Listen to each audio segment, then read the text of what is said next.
Okay, so you know how in Sauce we're always trying to find better ways to connect with people like our ideal customers? Always, yeah. Well, get this. Cold emails. We all get them. We've all probably sent a few or a lot Yeah. in our day. Gotta do what you gotta do. And it can be, honestly, kind of a pain. But this article you sent over, Revolutionizing Cold Email Campaigns, the Power of Sentiment Analysis in Sauce Marketing. Interesting. Yeah, when I saw that title, I was like, okay, we got a deep dive on this. So, sentiment analysis for emails.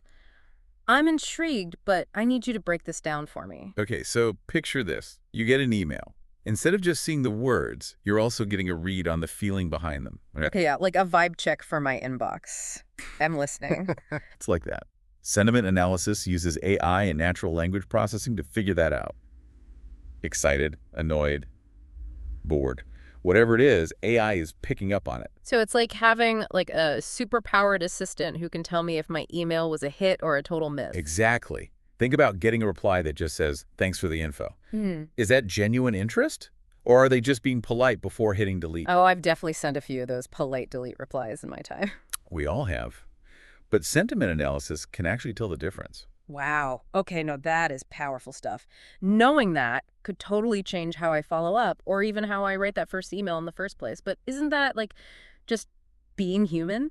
Can AI really do that? Well, you're right. It's not about replacing human intuition, but more like giving your gut a serious upgrade. Okay, I like the sound of that.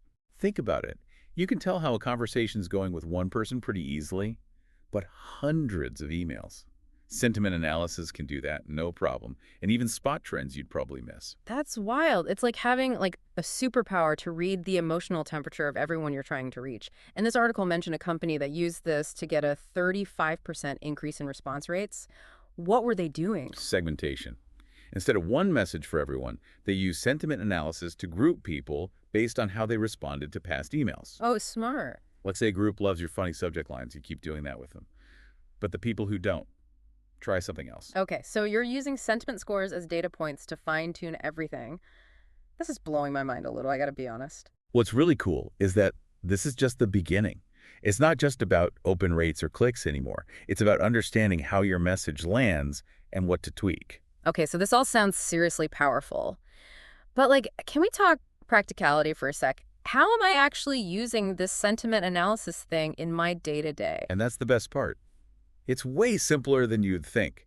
No need to be some kind of data scientist. So I can put away my plans to build a sentiment analyze supercomputer in my basement. Unless you've got a lot of free time, yeah, probably. Yeah. There are so many tools out there already. Tons of them integrate right into the email platforms we all use anyway. Oh, okay, that makes me feel better. Any names come to mind?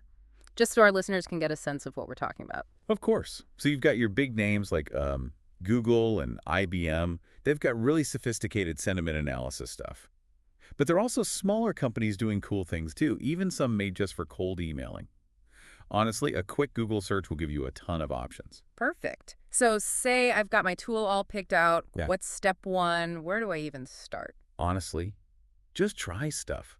That's the cool thing about this. You can see what works for your people by experimenting a little. Like A/B testing different subject lines. Exactly. You can actually see which subject lines get the best sentiment scores.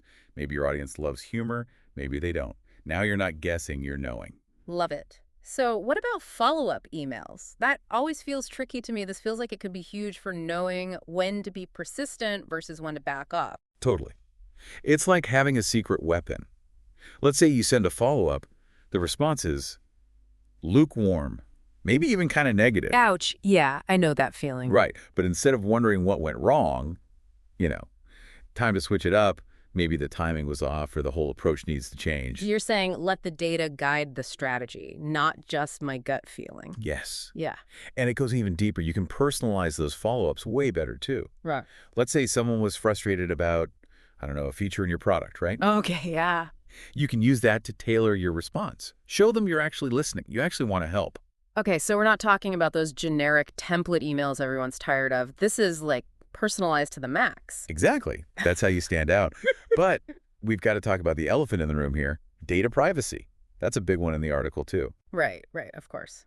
So how do we balance all this with being respectful of people's information? Transparency.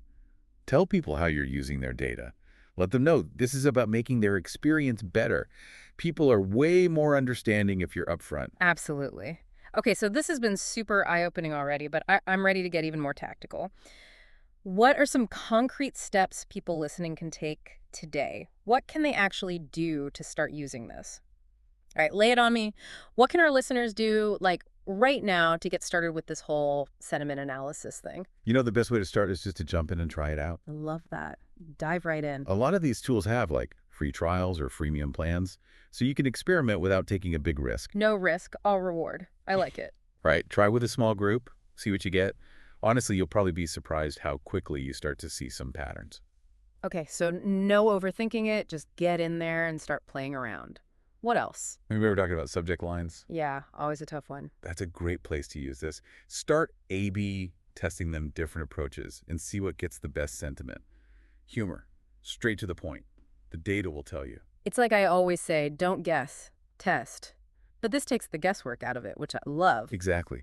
And as you get more of that sentiment data, you can start to really personalize things at a whole new level. Ah, Imagine you're not just tailoring your message based on someone's job title or industry, you're going deeper than that. way deeper. You're personalizing based on how they felt about your last email. Wow. That's next level personalization right there. Like you're reading their minds a little. It's like you're speaking directly to their needs and concerns, even if you've never actually met them. That's the dream, right? Turning cold outreach into like a warm introduction. Exactly.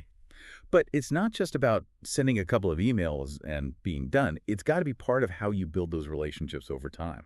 Okay, so how do we make sure this isn't just a flash in the pan? How do you make sentiment analysis part of your strategy for the long haul? Feedback loops. That's the key.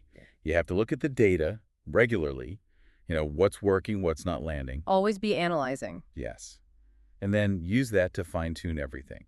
Subject lines, how often you email, even the whole tone of your message. So it's like a living, breathing thing, always evolving. Exactly. But, we should be honest here. Sentiment analysis is powerful, but it's not magic. Right. It's not going to solve all our problems overnight. Right. You still need your own knowledge, your gut feelings about your audience, all of that. It's like that saying, technology should enhance humanity or something like that. I love that. And it's so true here. This has been an awesome deep dive. I think the big takeaway is that sentiment analysis could totally change how we think about cold emailing. It doesn't have to be this painful thing anymore. Totally agree. It can actually be a way better experience for everybody. And who knows, maybe if we get better at this whole sentiment thing at work, Yeah. maybe it'll even make us better communicators in our personal lives too, right? Now there's something to think about. Thanks for joining us for this eye-opening deep dive, everyone. Until next time.